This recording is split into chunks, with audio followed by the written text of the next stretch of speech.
لا تقربوا الزنا انہ کان فاحشۃ وساء سبیلا، زنا کے قریب تک نہ پھٹکو، یہ نہیں کہا کہ لا تزنوا، نہیں، قریب تک نہ پھٹکو۔ جیسے کہ یہ فیصل آباد کا ہمارا گول چکر ہے اور 8 بازار آ رہے ہیں، اب کوئی سرکاری پروگرام یہ ہے کہ اس گول چکر تک، چوک تک کوئی بھی جلوس نہ پہنچے، تو 8 بازاروں کو بند کرو گے نا۔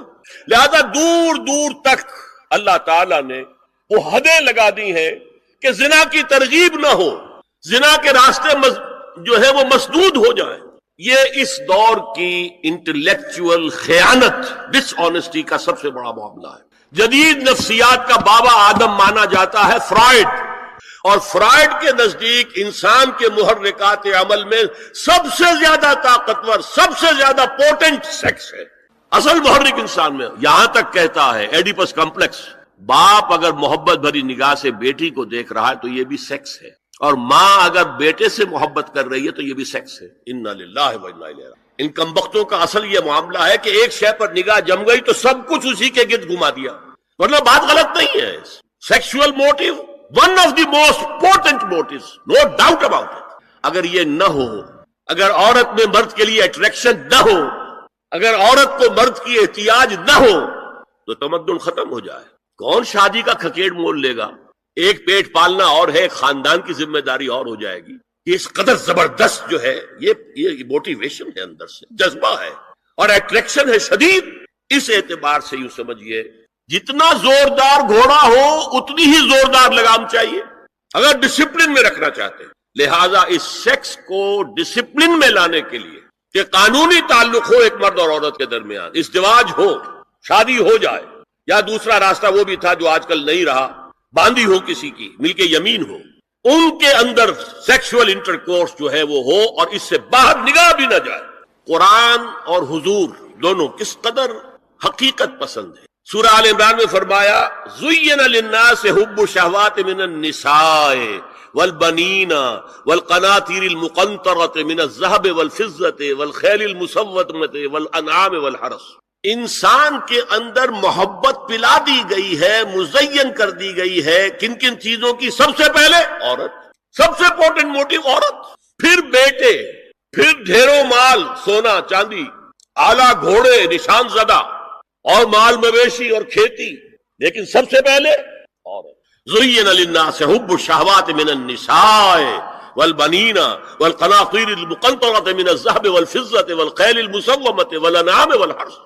اسی طرح دیکھیے حضور صلی اللہ علیہ وسلم فرماتے ہیں، یہ مسند احمد میں بھی حدیث ہے اور حاکم اور بیہقی نے بھی، عن انس ابن مالک رضی اللہ تعالی عنہ قال قال رسول اللہ صلی اللہ علیہ وسلم حبب الی النساء والطیب وجعلت قرۃ عینی فی الصلاۃ۔ اس تمہاری دنیا میں سے مجھے 3 چیزیں محبوب کر دی۔ حببا الیہ، نمبر 1 نساء۔ کوئی جھجک کی ہے آپ نے بیان کرنے میں؟ ہم شاید یہ جملہ کہتے ہوئے جھجکیں گے؟ اللہ کا رسول حقیقت ہے، اس کا اعتراف کرو۔ بہت مضبوط موٹیو ہے، اس میں کوئی شک نہیں، کوئی شک نہیں، کوئی شک نہیں۔ حبب الی النساء والطیب، خوشبو، وجعلت قرۃ عینی فی الصلاۃ، اور میرے آنکھوں کی ٹھنڈک نماز میں۔ اسی طرح خود قرآن میں سورہ احزاب میں جب حضور سے کہا گیا کہ اب بس جتنی شادیاں ہو چکی تھیں آپ نے کر لی ہیں، اب آئندہ نہ کی، وہاں بھی صاف الفاظ آئے ہیں۔ اللہ کو بھی واللہ لا یستحیی من الحق، اللہ کو حق بات کہنے میں کوئی حیا یا کوئی جھجک نہیں ہے۔ وَلَوْ أَعْجَبَكَ حُسْنُهُنَّ، اے نبی چاہے عورتوں کا حسن جو ہے وہ آپ کو بھلا لگے، لیکن اب آئندہ شادی نہیں۔ یہ میں تائید کر رہا ہوں فرائڈ کے، اس گدھے نے جو آگے تک پہنچا دیا ہے معاملہ وہ ہے غلط۔ بنیادی بات صحیح ہے قرآن مجید کے مطابق، یہ سیکس موٹیو بہت سخت ہے، بہت زوردار ہے۔ حضور کی حدیث ہے ان اللہ کتب علی ابن آدم حظہ من الزنا ادرک ذلک لا محال۔ اللہ تعالیٰ نے ہر انسان کا زنا میں ایک حصہ لکھ دیا جو اس کو پہنچ کر رہے گا۔ فزنا العین النظر، آنکھوں کا زنا ہے نامحرم عورت کو دیکھنا، یہ بھی زنا ہے۔ اگر زنا کو روکنا ہے تو یہاں پر بھی قدغن لگے گی۔ ایک جگہ آیا ہے حدیث میں النظر سہم، یہ تیر ہے، یہ نظر جو ہے نگاہوں کے تیر، یہ تو آپ شاعری کے اندر بھی اور گانوں کے اندر بھی نگاہوں کے تیر سنتے ہیں کہ نہیں سنتے؟ النظر سہم، یہ تیر ہے۔ وزنا اللسان النطق یا منطق، زبان کا زنا ہے کسی عورت سے گفتگو کر کے چٹخارے لینا. عورت کی آواز میں بھی ایک لوچ ہے، حسن ہے. اللہ تعالیٰ نے اسے سراپا ایسا بنایا ہے کہ مرد کے لیے اس کی ہر شے کے اندر اٹریکشن، اس کی آواز میں اٹریکشن. والنفس تمنا وتشتہی، اور باقی رہ گیا نفس، وہ تمنا کرتا ہے کہ اب میں اس سے آگے بھی بڑھوں اور زنا بھی کر لوں. والفرج یصدق ذلک کلہ اور یکذب، لیکن یہ ہو بھی سکتا ہے نہیں بھی ہوتا، لیکن یہ زنا تو کر چکا نا. کان کا زنا اس نے کر لیا، آنکھ کا زنا اس نے کر لیا، زبان کا زنا اس نے کر لیا. تو زنا کا روک تھام، زنا کی جو ہمارے معاشرتی اہداف کے اندر بہت اہم ہے، بہت اہم ہے، بہت اہم. ورنہ معاشرہ ٹوٹ پھوٹ کا شکار ہو جائے گا. میاں بیوی میں اعتماد نہیں ہے، بے اعتمادی کی فضا میں اولاد جو پلے گی اس کی منفی نفسیات ہوں گی، کبھی مثبت نفسیات نہیں ہو سکتی. اب زنا جو ہے اس کے لیے حضور نے جو کچھ فرمایا وہ سن لیجیے. ادرک ذالک لا محال، اللہ تعالیٰ نے ہر انسان کا زنا میں ایک حصہ لکھ دی جو اس کو پہنچ کر رہے گا. آنکھوں کا زنا ہے نامحرم عورت کو دیکھنا، یہ بھی زنا ہے. اگر زنا کو روکنا ہے تو یہاں پر بھی قدغن لگے گی. زبان کا زنا ہے کسی عورت سے گفتگو کر کے چٹخارے لینا. عورت کی آواز میں بھی ایک لوچ ہے، حسن ہے. اللہ تعالیٰ نے اسے سراپا ایسا بنایا ہے کہ مرد کے لیے اس کی ہر شے کے اندر اٹریکشن، اس کی آواز میں اٹریکشن. والنفس تمنا وتشتہی، اور باقی رہ گیا نفس، وہ تمنا کرتا ہے کہ اب میں اس سے آگے بھی بڑھوں اور زنا بھی کر لوں. والفرج یصدق ذلک کلہ اور یکذب، لیکن یہ ہو بھی سکتا ہے نہیں بھی ہوتا، لیکن یہ زنا تو کر چکا نا. کان کا زنا اس نے کر لیا، آنکھ کا زنا اس نے کر لیا، زبان کا زنا اس نے کر لیا. یہ تو زنا کی تعریف ملا ہے. سورہ بقرہ کی ان آیات کو نماز میں تلاوت کرتے ہوئے میرے دل میں خیال پیدا ہوتا ہے کہ میں ان گناہوں کی معافی مانگ رہا ہوں جو بھول کر یا چوک کر ہو گئے، لیکن جو گناہ میں نے پورے شعور سے کیے اور اب بھی کر گزرتا ہوں ان سے کن الفاظ میں معافی مانگی جائے. وہ معافی مانگنے کے لیے تو یہ ہے کہ رب انی ظلمت نفسی ظلما کثیرا، جیسے حضرت آدم سے خطا ہوئی تھی اور حضرت حوا اور آدم نے دعا مانگی تھی ربنا ظلمنا انفسنا وان لم تغفر لنا وترحمنا لنکونن من الخاسرین. وہ دعائیں بھی قرآن مجید میں موجود ہیں. یا جیسے کہ حضرت یونس علیہ السلام سے غلطی ہو گئی تھی، اللہ کی اجازت کے بغیر وہ اپنی قوم کو چھوڑ کر چلے گئے، تو انہوں نے جو تسبیح کی ہے، جو ہمارے ہاں جس کی تسبیح بھی کی جاتی ہے اور اس کا آیت کریمہ کا جو ہے ورد کیا جاتا ہے، بلکہ وہ بھی اصل میں قلب کی گہرائیوں اور شعور کے ساتھ جو اگر ادا کی جائے تو بہت لا الہ الا انت سبحانک انی کنت من الظالمین. تو یہ جو ہے استغفر اللہ ربی من کل ذنب واتوب الیہ، یہ بھی ہے. تو مختلف ہے اس کے لیے کہ جو قرآن مجید میں بھی آئی ہے اور احادیث میں بھی. البتہ توبہ کے بارے میں چونکہ ذکر آج ہوا ہے اور آپ نے سوال بھی کیا ہے، تو یہ بات واضح ہو جانی چاہیے. توبہ کی 3 شرطیں ہیں صحیح توبہ ہونے کی، اور یہ 3 شرطیں ہیں حقوق اللہ میں جو گناہ ہوا ہے اس کے ضمن. حقوق العباد میں ہوا ہے تو 4تھی شرط اور ہے. وہ 3 شرطیں کیا ہے؟ گناہ پر حقیقی پشیمانی ہو، دل میں شرمندگی ہو، تعسف ہو کہ یہ کام میں نے کیوں کیا یا کیوں کرتا رہا اب تک. اور نمبر 2 عزم مصمم ہو کہ آئندہ ہرگز نہیں کروں گا. اور نمبر 3 اس کو چھوڑ دے بالفعل، وہ عزم مصمم پر عمل شروع ہو جائے. اگرچہ یہ ہو سکتا ہے کہ پھر غلطی ہو جائے، پھر ظہول ہو جائے، پھر نسیان ہو جائے، کوئی پرواہ نہیں. اس وقت جب کہ وہ توبہ کر رہا ہے، نمبر 1 پشیمانی ہو حقیقی، نمبر 2 عزم مصمم ہو کہ دوبارہ ارتکاب نہیں کروں گا، نمبر 3 بالفعل اس کام کو چھوڑ دے. 3 کام اگر ہوں گے تب جا کر حقوق اللہ کے ضمن میں وہ توبہ صحیح ہوگی. فَإِنَّهُ يَتُوبُ إِلَى اللَّهِ مَتَابًا، توبہ جیسے کی جاتی ہے اس کی یہ تقاضے ہیں. اگر تلافی کر سکو تلافی کیجئے، کسی کا مال ہڑپ کر لیا تھا واپس کر دیجئے، اس کے بغیر معافی نہیں ہوگی. اگر وہ فوت ہو چکا ہے، واپسی ممکن بھی نہیں ہے، تو ٹھیک ہے، اللہ تعالیٰ کے ہاں جو ہے وہ اس کا آپ کی نیکیاں اس کے حوالے کر دی جائیں گی. یا یہ کہ اگر زندہ ہے آپ نہیں بھی دے سکتے اس کا مال، یا آپ نے جا کے کہا بھائی میں نے آپ پر تہمت لگائی تھی، میں آج معافی چاہتا ہوں، خدا کے لیے مجھے معاف کر دیں. اور یہاں تک آتا ہے بعض صحابہ کا طرز عمل کہ ایک صاحب اپنے اسی طریقے سے ساتھی سے معافی مانگ رہے تھے، انہوں نے کوئی سرسری طور پہ کہہ دیا اچھا جی ٹھیک ہے میں نے معاف کیا، لیکن انہوں نے محسوس کیا کہ یہ دل سے معاف نہیں کر رہے. وہ زمین پر لیٹ گئے اور اپنا گال ایک جو ہے زمین پر ٹکا کر دوسرے کا، اس پر میرا اپنا پاؤں میرے دوسرے گال پر رکھو تو مجھے یقین ہوگا کہ تم نے واقعی مجھے معاف کیا ہے. تو یہ کیفیت تو اس انسان کی ہوگی نا جسے واقعتاً محاسبہ اخروی کا احساس ہو اور شدید کہ اس کی جواب دہی ہوگی. تو اس کے لیے تو پھر وہ ہر طرح سے تلافی کے لیے خوشامد کرے گا، بھائی خدا کے لیے مجھے معاف کر. اچھا جی معاف کر دیں آپ، بس یہ کیا ہے، ایک معافی وہ ہوتی ہے، وہ جو پولیس والے بھی معافی مانگ لیتے ہیں کبھی کبھی، تو وہ معافی نہیں ہوتی، حقیقتاً دل سے آپ معافی مانگیں تو وہ ہے معافی، اور واقعتاً دل سے معاف کریں۔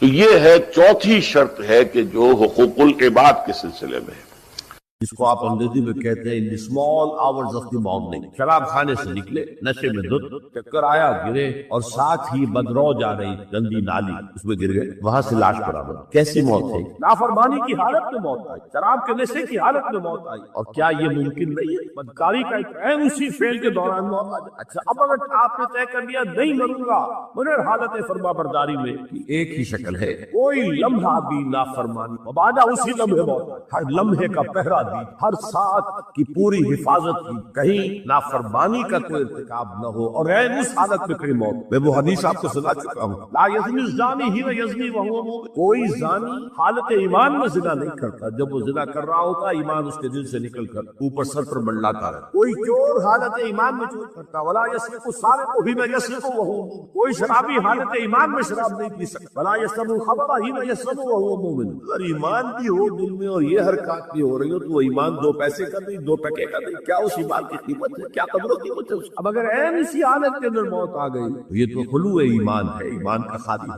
یہ ہے وہ بات جو کہی گئی۔ اب یہ اسلام اور تقوی، ان دونوں کو یہاں نوٹ کر لیجئے۔ یا ایھا الذین آمنوا اتقوا اللہ حق ولا تموتن الا وانتم مسلمون، اے ایمان کے دعوے دارو، اللہ کا تقوی اختیار کرو جتنا کہ اس کے تقوی کا حق۔ دیکھنا موت میں آنے پائے مگر فرما برداری۔ عام طور پر سوچا جائے گا کہ نیکی کا تعلق تو عمل سے ہوتا ہے، ایمان جو ہے وہ کسی عمل کا نام نہیں، ایمان تو در حقیقت ایک ذہنی اور قلبی کیفیت، لیکن واقعہ یہ ہے کہ نیکی کی اصل روح جو ہے وہ ایمان، اس لیے کہ ہر عمل کے دو پہلو ہیں، ایک عمل کا ظاہر ہے اور ایک اس کا اصل مقصد باطنی طور پر اس عمل سے مقصود کیا ہے، موٹیویشن کیا ہے، جذبہ محرکہ کیا ہے، یہ دو چیزیں بالکل علیحدہ ہیں۔ یوں سمجھ لیجئے کہ نیکی کے ظاہر کو صرف نہیں دیکھنا کہ یہ نیکی کا کام ہے، بلکہ دیکھنا یہ ہوگا کہ اصل میں اس کی موٹیویشن، اس کا جذبہ محرکہ کیا ہے۔ وہ جذبہ محرکہ ہے جو ایمان کے ذریعے سے، ایمان باللہ، ایمان بالآخرہ، دونوں کے اندر نیکی کے لیے ایک مثبت جذبہ محرکہ بھی ہے اور بدی سے بچنے کے لیے ایک منفی جذبہ محرکہ، اللہ کی محبت، لو آف گاڈ، پلیز اللہ کو راضی، رضائے خداوندی کو اپنا مقصود بنا، یہ جذبہ محرکہ ہے جس کے تحت انسان نیک کرے، بھلائی کرے، خیر کرے، یہ مثبت جذبہ۔ لیکن اس کے ساتھ ہی منفی پہلو بھی، اللہ ناراض نہ ہو، اللہ کی سزا سے بچنے، اللہ کی ناراضگی سے بچنے، انسان نیکی کا کام کرے بدی۔ اسی طرح جذبہ آخرت جو ہے، ایمان بالآخرہ، جنت کی طلب میں نیکی کا کام کرنا اور دوزخ سے بچنے کے لیے بدی سے بچنا، گویا کہ ایمان بالآخرہ اور ایمان باللہ دونوں میں مثبت پہلو بھی ہے، منفی بھی۔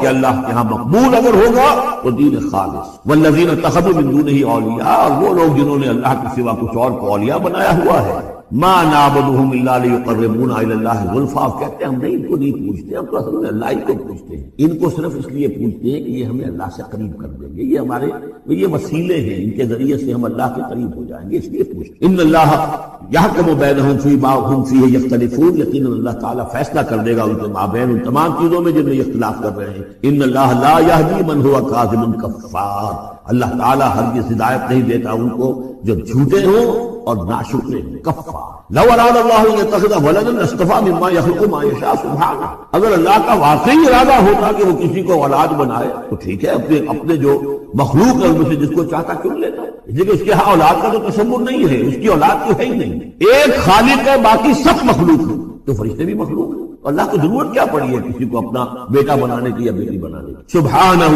وہ پاک ہے، هو اللہ الواحد القہار، وہ تو اللہ ہے، اکیلا ہے، قہار ہے، اور خود چھایا ہوا ہے کل کائنات کے اوپر، کل تخلیق، کل مخلوقات کے اوپر اس کی حکومت قائم ہے۔ خلق السماوات والارض بالحق، اللہ نے پیدا کیا ہے آسمانوں اور زمین کو حق کے ساتھ، یعنی بامقصد ہے، نتیجہ خیز تخلیق ہے، یہ بے نتیجہ کار عبث اور باطل نہیں۔ یکبر اللیل علی النہار، وہ رات کو لپیٹ دیتا ہے دن پر، وَيُكَبِّرُ النَّهَارَ عَلَى اللَّيْلِ، اور دن کو لپیٹ دیتا ہے رات پر۔ اب یہ جو ہے کہیں یولج اللیل فی النہار آتا ہے، کہیں یکور آ رہا ہے، تو مختلف جو الفاظ ہیں تعبیرات ہیں، لیکن مقصد کیا ہے کہ یہ دن اور رات ہے تو نہیں ہے۔ آپ کو معلوم ہے کہ پورا نظام جو چل رہا ہے اسی کے حوالے سے ہے، پورا عالم نباتات کا جو ریسپیریشن کا نظام ہے وہ اسی کے ساتھ متعلق ہے، لہذا یہاں کوئی شے بھی بے مقصد نہیں۔ جب کوئی شے بے مقصد نہیں ہے تو انسان کیسے بے مقصد ہوتا ہے؟ کس لیے اس کو پیدا؟ حدیث میں جیسا کہ آیا کہ انما الدنیا خلقت لکم وانتم خلقتم للآخرہ، دنیا تمہارے لیے بنائی گئی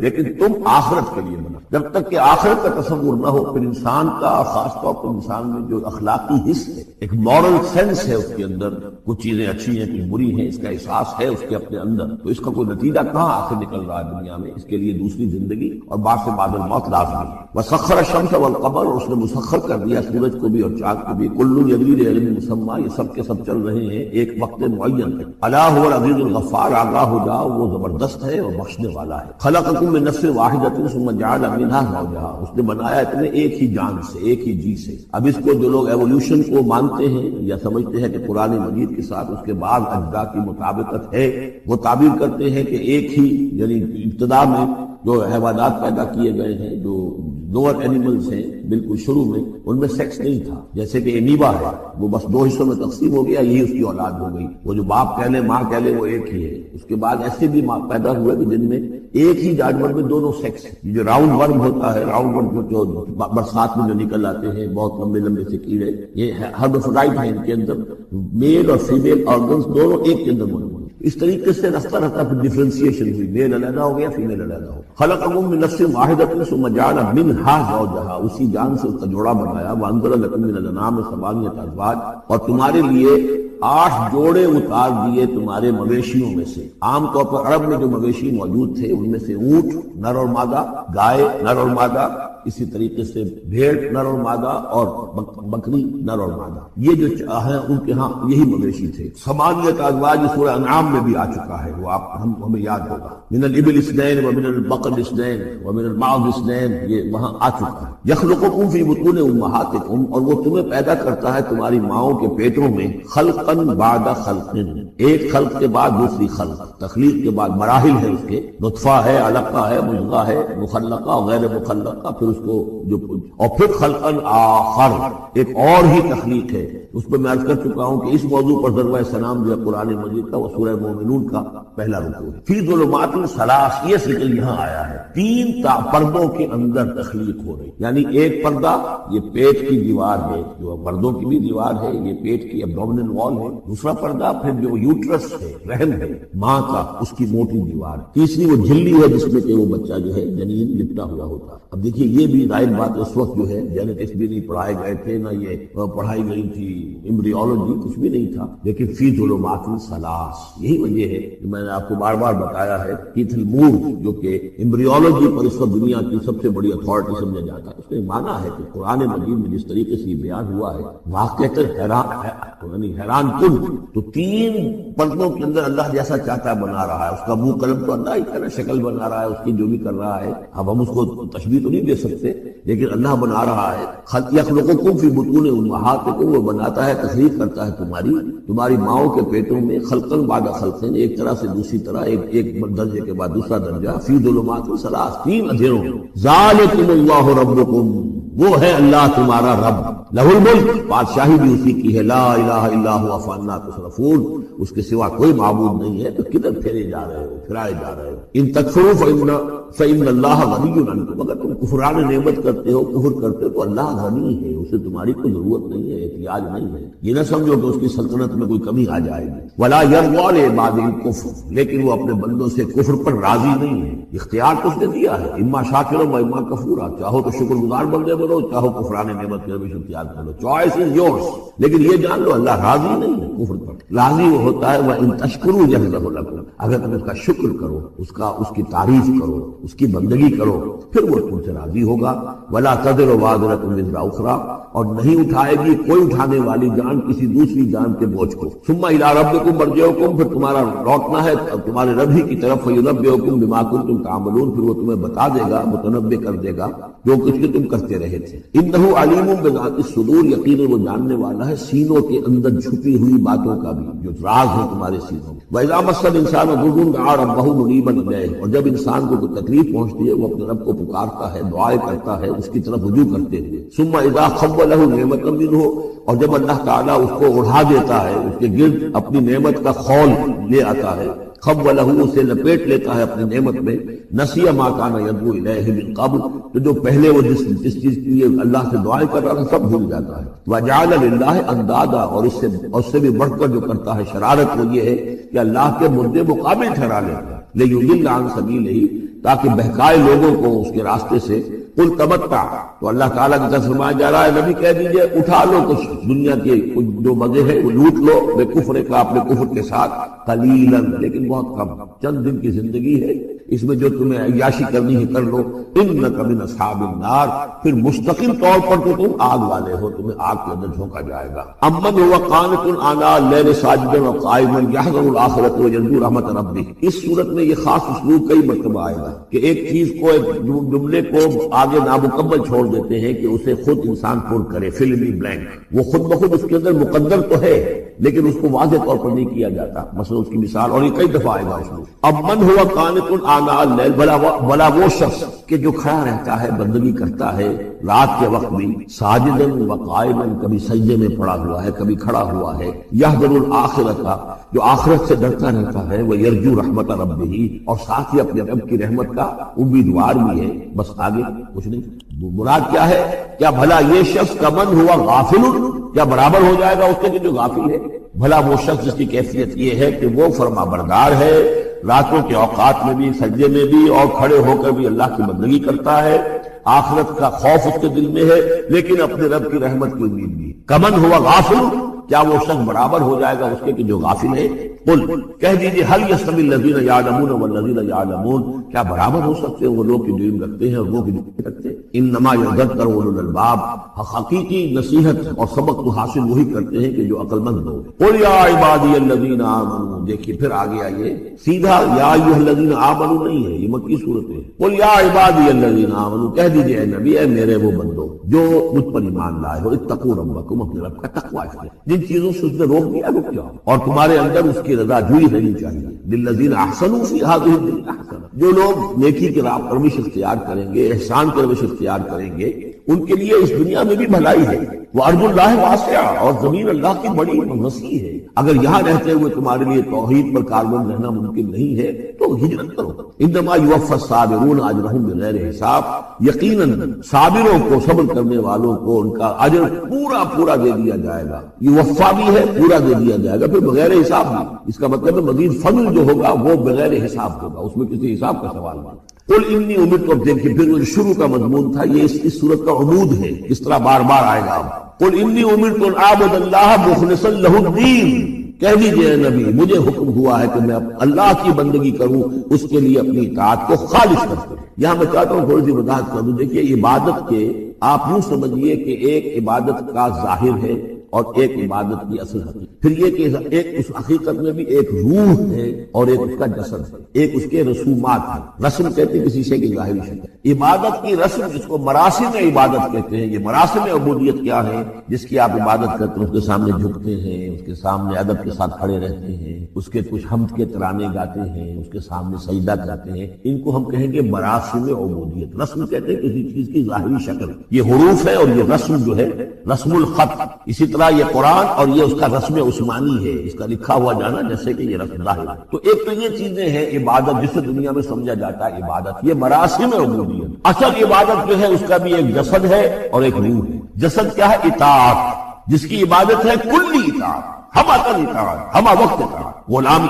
عبد کے معنی ہے غلام. چنانچہ یہ دو دفعہ ہم پڑھ چکے ہیں کہ فرعون نے کہا تھا بنی اسرائیل کے بارے میں قومہما لنا عابدون، یہ جو ہارون اور موسیٰ کی قوم ہے وہ تو ہماری غلام قوم. اور ظاہر بات ہے وہ پرستش نہیں کرتے تھے، وہ قبطیوں کو پوجتے نہیں تھے، وہ ان کی نماز نہیں پڑھتے تھے، وہ ان کو سجدہ نہیں کرتے تھے معاذ اللہ. لیکن غلامی جو ہے اصل شے، اطاعت یہ تو اصل جسم ہے، اصل عبادت کا جو ہے جسم جسد جو ہے وہ ہے اطاعت. لیکن جو چیز اس اطاعت کو غلامی سے آگے بڑھ کر عبادت بنا دیتی ہے وہ اس کو روح ہے، روح محبت. جس ہستی کی اطاعت محبت کے ساتھ کی جائے گی وہ عبادت ہے. ایک جبرن اطاعت کی جا رہی ہے. اب جیسے کہ انگریز کی ہم اطاعت کرنے پر مجبور تھے، ہم اطاعت کر رہے تھے، عبادت نہیں کر رہے تھے لیکن اطاعت کر رہے ہیں. لیکن کسی کی محبت کے جذبے سے سرشار ہو کر اطاعت کی جائے گی تو وہ عبادت ہے. تو اللہ کی عبادت کے لیے جو بھی ڈیفینیشن اس کی امام ابن تیمیہ اور حافظ ابن قیم استاد اور شاگرد دونوں کی ہے وہ یہ ہے کہ اس کے دو اجزاء ہیں. العبادت و تجمع اصلین غایت الحب مع غایت الذل والخضوع، کہ دو چیزوں کو جمع کرنے سے اللہ کی عبادت جو ہے وجود میں آتی ہے. حد درجے کی محبت اللہ کے ساتھ اور حد درجے میں اللہ کے سامنے اپنے آپ کو بچھا دینا، مطیع اور منقاد ہو جانا. اچھا یہ تو ہے اصل عبادت. لیکن اس کے لیے جو رسم ہے وہ کیا ہے؟ کبھی کبھی کھڑے ہو کر کبھی سلیوٹ کر لینا ہے، کبھی ہاتھ جوڑ دینا ہے. اب ہندوؤں کے ہاں ہاتھ جوڑنا ہے، یہ ان کی ہاں کی رسم ہے. قنوت ہے، ہمارے ہاں قنوت ہے، ادب کے ساتھ کھڑے ہونا، کہیں جھک جانا، رکوع کرنا، کہیں سجدہ کرنا، حمد کے ترانے جو ہے پڑھ رہے ہیں، تسبیح کر رہے ہیں. یہ اس کے مراسم عبودیت ہے. عبادت اصل کیا ہے؟ اطاعت کلی، اللہ کی محبت سے سرشار. تو اس صورت کا جو عمود ہے وہ یہ ہے کہ اللہ کی عبادت کرو، اس کے لیے اپنی اطاعت کو خالص کرو.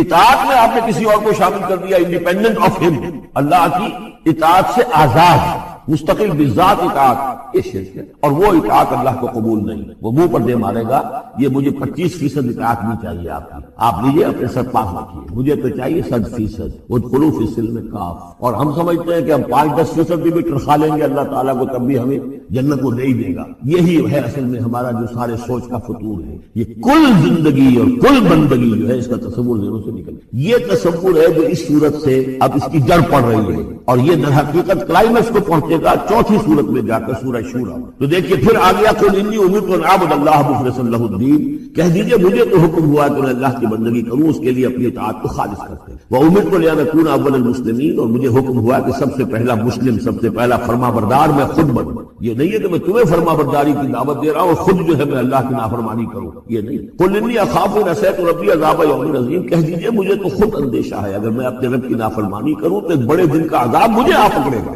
میں اپنے آپ کو مستثنا نہیں سمجھتا، میں بھی بندہ ہوں. اگر میں معصیت کروں، اگر میں اپنے رب کی نافرمانی کروں، ظاہر بات ہے کہ یہ جو ہے اگر بہت بڑا اگر ہے، ظاہر اس کے حضور کا امکان نہیں، حضور کے لیے سمجھانے کے لیے ان لوگوں کو بتایا جا رہا ہے. قل اللہ اعبد مخلصا لہ دینی. پھر وہی.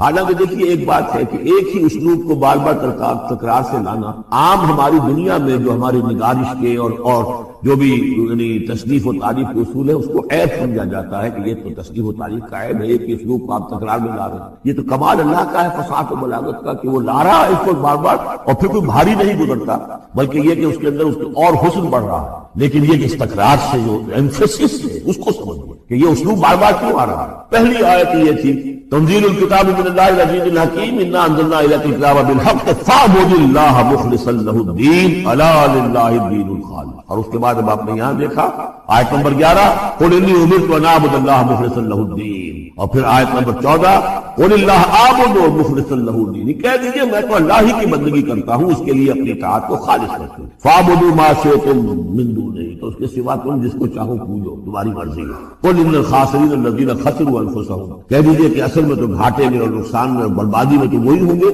جنہوں نے اپنے آپ کو اور اپنے آپ کو واہلیہم اور اپنے گھر والوں کو اپنے اہل و عیال کو خسارے میں ڈالا یوم القیامہ، قیامت کے دن. یہاں تو حلوے مانڈے کھلائے، پراٹھے انڈوں کے ناشتے کرائے، لیکن جو جھونک رہے انہیں جہنم کے اندر. تو تم ان کے ساتھ خیر خائی کر رہے ہو یا بدخائی کر رہے ہو؟ خود بھی سارے سیدھے جا رہے ہو جہنم کے اندر اور لے کر جا رہے ہو اہل و عیال کو جہنم کے اندر حرام خوری کر کے. تو یہ ان کی محبت ہے یا ان کی دشمنی ہے؟ قل ان الخاسرین الذین خسروا انفسهم واهلیہم یوم القیامہ، قیامت کے دن جنہوں نے خسارے میں ڈال دیا اپنے آپ کو اور اپنے اہل و عیال کو. جیسے کہ ہم آگے چل کر پڑھیں گے سورہ تحریم میں یا ایھا الذین آمنوا قوا انفسکم واہلیکم نارا، اے ایمان والو بچاؤ اپنے آپ کو اور اپنے اہل و عیال کو آگ سے، جہنم کی آگ سے۔ لیکن جن لوگوں نے اپنے آپ کو آگ کا مستحق بنا لیا، اپنے اہل و عیال کو، ان سے بڑا گھاٹے میں کون ہوگا؟ الا ذالک هو الخسران المبین، آگاہ ہو جاؤ یہ تو کھلی گمراہی ہے اور کھلا گھاٹا ہے اور نقصان ہے۔ لہم من فوقہم ظلل من النار، ان کے لیے ہوں گے ان کے اوپر سے بھی بادل ہوں گے، تہ بر تہ ظلل آگ کے، ومن تحتہم ظلل، اور ان کے نیچے بھی آگ کے بھبکے ہوں گے اور وہ بھی تہ پر تہ ہوں گے۔ ذالک یخوف اللہ بہ عبادہ، یہ ہے وہ شے کہ جس سے اللہ ڈرا رہا ہے اپنے بندوں کو۔ یا عباد فاتقون، اے میرے بندوں پس ڈرو، بچو، اس آگ سے اپنے آپ کو بچانے کی کوشش کرو۔ والذین اجتنبوا الطاغوت ان یعبدوها، وہ لوگ کہ جنہوں نے طاغوت کا انکار کیا، ان سے کنارہ کشی کر لی، ان کی بندگی نہیں کی، اور طاغوت کا لفظ سورہ بقرہ سے پڑھتے ہوئے آ رہے ہیں، فمن یکفر بالطاغوت ویؤمن باللہ فقد استمسک بالعروۃ الوثقی، جو بھی اللہ کی اطاعت سے سرتابی کر رہا ہے وہ طاغوت ہے۔ طغا کسے کہتے ہیں؟ طغیانی، دریا اپنی حد میں بہ رہا ہے، کیا خوبصورت منظر ہے، اور وہ حد سے باہر نکلا، طغیانی آ گئی۔ یہ انسان اللہ کی بندگی کی حد میں رہے، بہت اچھا ہے، اللہ کا خلیفہ ہے، اشرف المخلوقات ہے، اور بڑھ گیا آگے اور اللہ کے حدود کے اندر داخل ہو گیا، اپنے نفس کو بنا لیا بتا یا کسی اور کو بنا لیا بتا، خود حاکم بن بیٹھا یا کسی اور کی حاکمیت کا قائل ہو گیا، اللہ سے آزاد ہو کر تباہی ہے، بربادی، وہ طاغوت ہے۔ تو جن لوگوں نے بھی کنارہ کشی کر دی اس سے کہ وہ طاغوت کی بندگی کریں، وانابوا الی اللہ ہے، اور انہوں نے رخ کر لیا اپنا اللہ کی طرف، رجوع کر لیا، لہم البشریٰ، ان کے لیے بشارت ہے، فبشر عباد،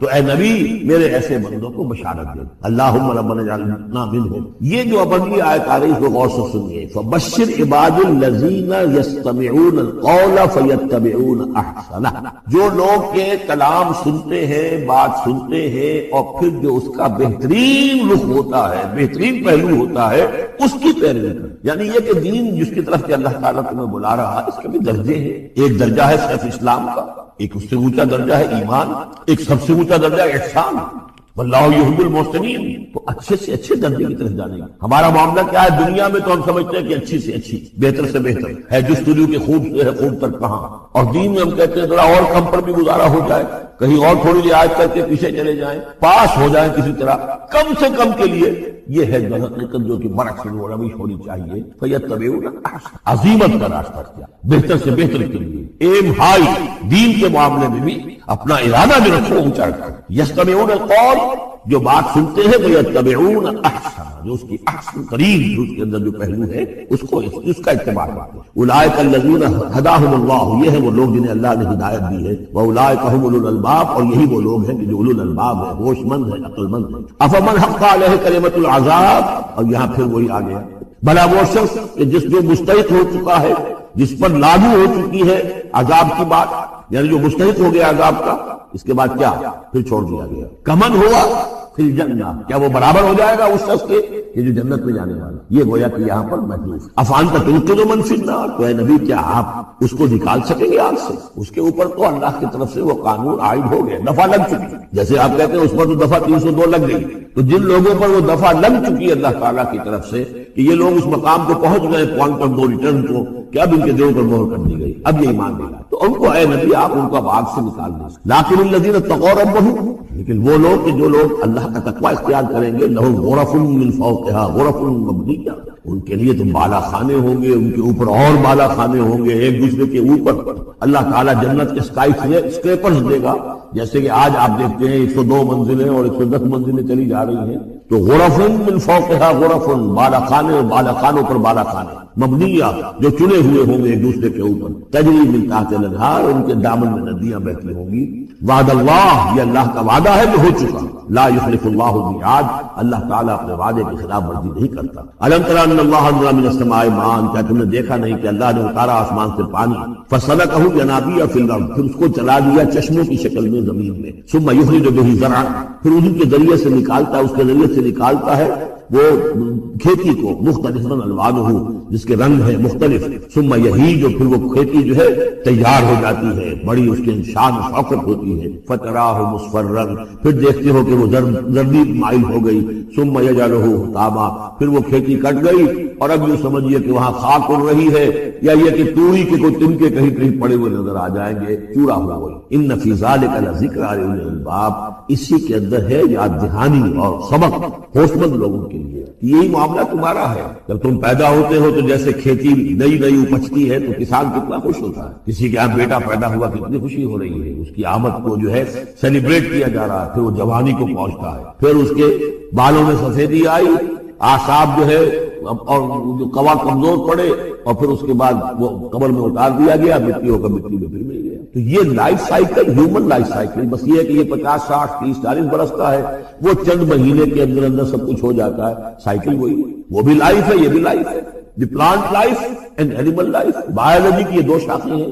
باٹنی ہے ہمارا biology, life the science of life, اس کے دو حصے ہیں. باٹنی ہے, زوالوجی ہے, حیوانات کی لائف اور نباتات کی لائف. افمن شرح اللہ صدرہ, پھر وہی حضرت کا موضوع کا اسلوب آ رہا ہے. افمن شرح اللہ صدرہ للاسلام فہو علی نور من ربہ, بھلا وہ شخص کہ جس کے سینے کو اللہ نے کھول دیا ہو اسلام کے لیے, اور وہ اپنے رب کی طرف سے نور پر ہے, اندرونی بصیرت اس سے حاصل, اندر اس کا جگمگا رہا ہے اللہ کے ایمان کے ذریعے سے, اور جو بصیرت اللہ نے اسے عطا کر دی ہے. اب پھر آگے اس کو چھوڑ دیا گیا. کیا مطلب ہے؟ افمن شرح اللہ صدرہ للاسلام فہو علی نور من ربہ, جو اپنے رب کی طرف سے نور کے پر ہے. کمن ہوا فی الظلمات, کیا وہ اس شخص کے مانند ہو جائے گا جو اندھیروں میں بھٹک رہا؟ لیکن نہیں, اس کو یہاں درج نہیں کیا. فویل للقاسیۃ قلوبہم, تو ہلاکت اور بربادی ہے ان لوگوں کی جن کے دل سخت ہو چکے ہیں من ذکر اللہ, اللہ کے ذکر سے. اللہ نے ایک دعا قبول بھی کی کہ ان کے بھائی کو بھی شریک کر دیا, حضرت ہارون کو بھی. اس کے بعد پھر جب فرمایا کہ اب جاؤ فرعون کی طرف, تو اس میں فرمایا ولا تنیا فی ذکری, اور دیکھنا یہ جو عظیم مشن تمہارے کندھے پر آ گیا ہے, بڑا بھاری اور کٹھن ایک فرض ہے جو تم پر عائد ہو گیا ہے. اس کے لیے سب سے بڑی تمہارے پاس جو قوت کا ذریعہ ہے وہ نماز.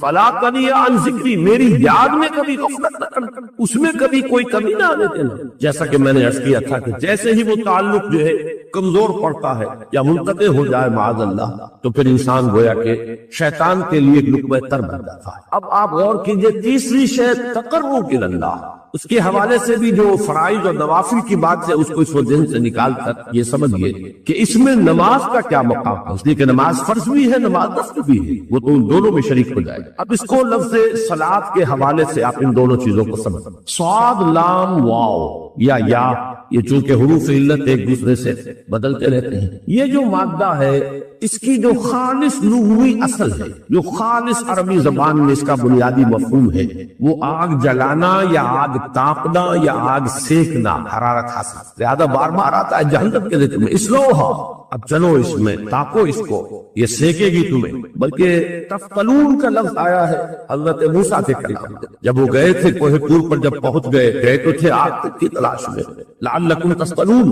وہ اپنے اہل خانہ سے یہی کہا تھا کہ مجھے کہیں وہ روشنی نظر آ رہی ہے, غالباً کوئی وہاں سے آگ مل سکے گی, ورنہ یہ کہ کوئی رہنمائی کو رستہ مجھے مل سکے گا, میں وہ آگ لے آؤں گا, کوئی چنگاری وہاں سے لے آؤں. لعلکم تفتلون, تاکہ تم, اب یہ اصطلاح در حقیقت باب استعال ہے, اور یہ تے یہاں پر اوئے کی شکل اختیار کر گئی, تاج قابل کی صورت اختیار کی صوت کی وجہ سے. بہرحال اس کا سب سے بنیادی مفہوم جو ہے وہ ہے تاپنا, سکائی حاصل کرنا, حرارت. اس کے حوالے سے سمجھ لیجئے کہ سب سے بنیادی تعلق اس کا جو ہے وہ روح کے ساتھ. روح میں محبت خداوندی کی آگ اگر ٹھنڈی پڑ گئی ہو, اگر محبت خداوندی کی حرارت میں کمی ہو گئی, تو اس کو اثر لو, جس کو کہ میں آج سوچ رہا تھا تو ایک لفظ ذہن میں آیا کہ جیسے بیٹری اس کو ریچارج کیا جاتا, اسی طریقے سے روح کے اندر محبت خداوندی کی اس حرارت کو اثر لو پیدا کرنا, یہ ہے در حقیقت نماز کا اصل. اس لیے کہ اس لفظ کا بنیادی مفہوم, اصل لغوی مفہوم تو یہ, اگرچہ اس کا سب سے زیادہ کثرت سے جو استعمال ہوتا ہے, اور لفظ صلاۃ جس سے در حقیقت جس تصور پر مبنی ہے وہ ہے اقدام, کسی کی طرف متوجہ ہونا اور پھر دعا. صلاۃ کا سب سے قریبی مفہوم لفظی جب بیان کیا جائے گا, اس سے مراد اس کے معنی, تو دعا اس میں اہم ترین, کسی کی طرف توجہ کرنا, مناجات کرنا, گفتگو کرنا, مخاطبہ, مکالمہ, دعا, یہ در حقیقت صلاۃ کا سب سے بڑا اصطلاحی مفہوم ہے. لیکن جو اس کا مادہ ہے صاد لام واو یا صاد لام یا، اس کا اصل مفہوم جو ہے وہ تاپنا، حرارت حاصل کرنا. تو ان دونوں کے حوالے سے عرض کر رہا، وہ تاپنا اور حرارت حاصل کرنا وہ ہے روح کے اعتبار سے. وہ جو کہا اقبال نے کہ مجھے عشق کی آگ اندھیر ہے، مسلمان نہیں راک کا ڈھیر. یہ عشق کی آگ جب بجھ جاتی ہے، در حقیقت یہی تو انسان کی روحانی موت ہے. یہ اب یہ نہ رہے تو چاہے منطق میں بہت انسان ماہر ہو. مجھے اقبال کا ایک شعر یاد آیا تقابل کرتے ہوئے، ایک انسان محکوم اور ایک انسان حر.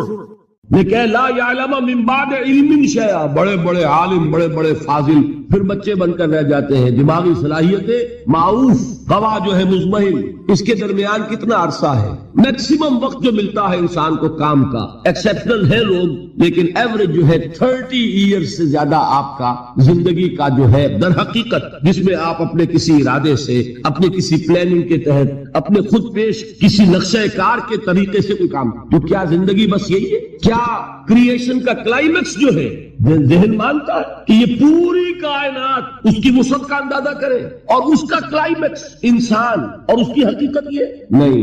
انسان کی زندگی بہت طویل ہے. اس زندگی کے 3 حصے ہیں. آپ حیران ہوں گے، ذرا غور سے آج توجہ سے بات سنیے. 2 تو سب نے سنے ہیں، میں 3 کہہ رہا ہوں. ہماری کریشن کب ہوئی تھی؟ ازل میں، جب روحوں کی شکل میں ہمیں پیدا کر دیا گیا تھا، جن سے اللہ تعالیٰ کا وہ مکالمہ ہوا تھا، الستو بربکم قالوا بلا. میں بھی تھا، آپ بھی تھے. ہر شخص نے اللہ سے معاہدہ کیا تھا، الستو بربکم قالوا بلا. کیوں نہیں؟ شہیدنا، ہم گواہ ہیں، اے اللہ تو ہی ہمارا رب ہے، ہمارا مالک ہے. یہ معاہدہ کیا تھا کہ نہیں؟ ہم سب تھے. فرق کیا ہے؟ صرف ہماری ارواح تھی، یہ اجساد نہیں تھے، جسم نہیں تھے، ارواح تھی. تو کریشن تو اس وقت سے ہے. ایک زندگی ہماری وہ ہے جو ہم بتا آئے. ایک زندگی یہ ہے کہ ایک جسم کے ساتھ، وہ جسم جو زمین سے بن رہا ہے، پیدا ہو رہا ہے، زمین کی غذا سے پل رہا ہے، اس کے ساتھ اس روح کو شامل کر دیا گیا. یہ ہماری حیات دنیاوی ہے. اس کے بعد وقت آئے گا، جسم واپس چلا جائے گا جہاں سے آیا تھا. منہا خلقناکم وفیہا نعیدکم ومنہا نخرجکم تارۃ اخری. اسی میں سے ہم نے تمہیں بنایا تھا، اسی میں لے جائیں گے، اسی میں سے پھر قیامت میں اٹھا کھڑا کریں گے. لیکن کیا روح بھی دفن ہو جاتی ہے؟ نہیں. تمہاری اصل حقیقت وہ اس وقت لوٹتی ہے وہاں جہاں سے وہ آئی تھی. یہ مفہوم ہے انا للہ و انا الیہ راجعون. ہماری ارواح وہاں سے آئی تھی، وہیں لوٹ جائیں گی. ہمارا جسم زمین سے آیا تھا، زمین میں لوٹ جائے گا. یہ زمینی شے ہے، وہیں سے آئی تھی، وہیں دفن ہو جائے. دفن ہو، جلا دی جائے، جو بھی ہو وہیں جائے. چیلے کھا جائیں گے پارسی کی لاش کو، تو چیلے بھی تو پھر مٹی بن کر مٹی میں مل جائے. بہرحال یہیں سے تم آئے، یہیں جاؤ گے. لیکن ہم در حقیقت جس شے سے عبارت ہے وہ ہمارا جسم نہیں ہے، بلکہ وہ ہے ہماری روح. وہ روح جو ہے وہ تو اس وقت سے ہے، الستو بربکم جب ہم نے کہا تھا. اس کے بعد ہمیں یہاں بھیجا گیا اس جسم کے ساتھ، اور وہ روح واپس جائے گی. انا للہ و انا الیہ راجعون. اب اس کو آپ نے سمجھا؟ انسانی زندگی کا یہ تصور ہے جسے ہم تسلیم کرتے ہیں. بدقسمتی جیسا کہ میں نے عرض کیا، پہلے حصے کو اکثر و